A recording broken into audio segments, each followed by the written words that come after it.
Complaining to the rest then. Oh, Iloka did? Yeah. No. Smith got him 2 or 3 times, and I think they were complaining, and I think they were just watching. Still, I mean, when that flag comes in, still.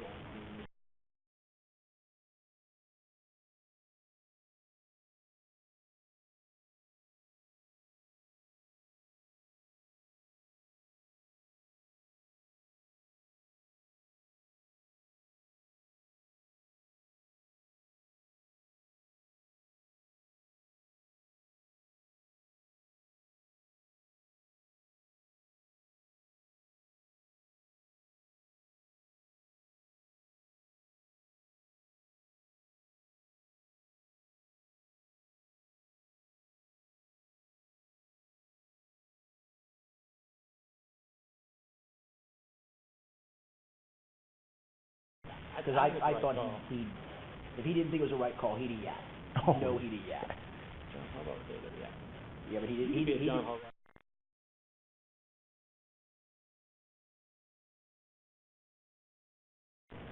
You're right. You're not. Because we're gonna fuss about it.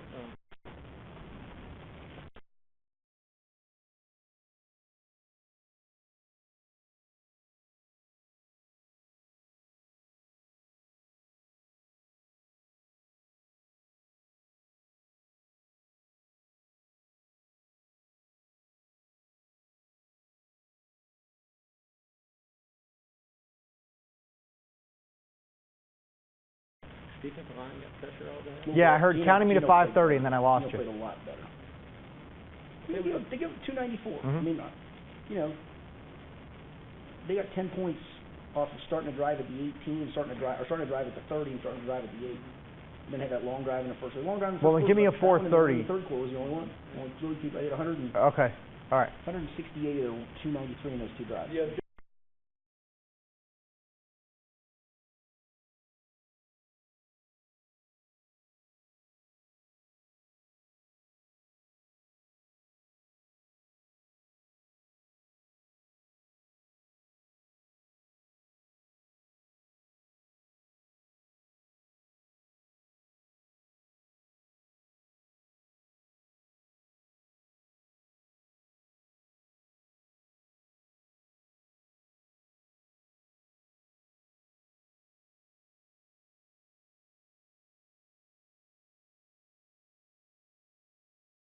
The Bengals snatch victory from defeat, then defeat from victory, then victory from defeat. Something like that all day long. Skinny and Doug are here to break it down for us on the Sports Authority. We'll see you at the bottom of the hour.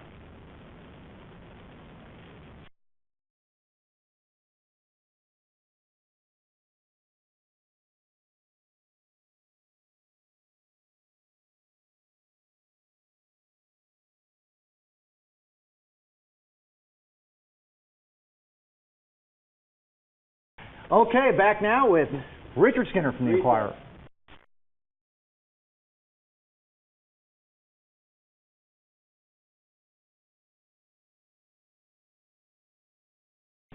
Former Bengal Doug Pelfrey is here, so is the Enquirer's beat writer for the Bengals, Richard Skinner. Guys, you saw the poll question. Does today's win secure A, division title, B, a wild card? Isn't it amazing how the tone changes? Yes. Or C, still unsure about this team, Skinny?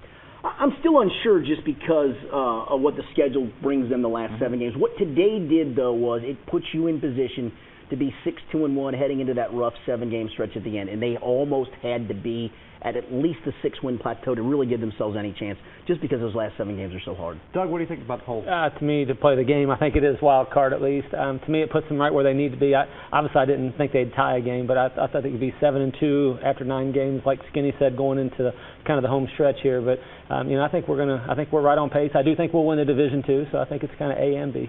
You know, I was saying to the guys after the game, this gives you the tiebreaker over Baltimore, but unless Baltimore comes up with a tie somewhere, That's right. There is no tiebreaker. They've already secured the tiebreaker with the tie. There's no tie to break. All right, guys, pass interference on Steve Smith Sr. at the end of the game on George Iloka, or no, I thought it was, and I thought it was initially. I thought it was when the flag was thrown, but in the NFL, you've seen that 1,000 times. Until you see the official signal one way or the other, you just don't know.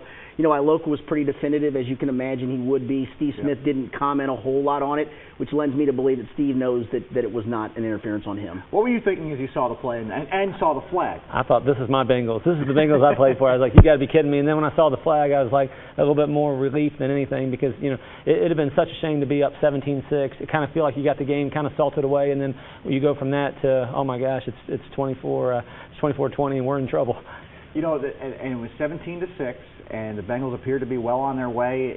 Ravens playing one of their typical kind of games, not a lot of excitement or entertainment on the offensive side of the football, but all of a sudden, a couple of turnovers. Richard, you have to give Andy Dalton and the offense credit because without A.J. Green, obviously we know they're without Marvin Jones, Tyler Eifert as well. They knuckled down, did what they had to do. And on what turned out to be the game-winning drive, I mean, Mohamed Sanu makes an A.J. Green play on a ball. The ball was really just kind of thrown up. Andy threw one and said, hey, go make a play for me. He makes a great adjustment on a route. And how about Greg Little, guy that just got picked up off the scrap heap on a 3rd and 2 play. The ball, he was wide open. But even as the ball's in the air, one of the guys next to me goes, oh, gosh, he's going to drop it because it's what he's done. He catches it, makes a big play out of it. Doug, let me ask you from a kicker's point of view. Mike Nugent, 2 for 2 today, made the first attempt since the miss against Carolina for him going forward.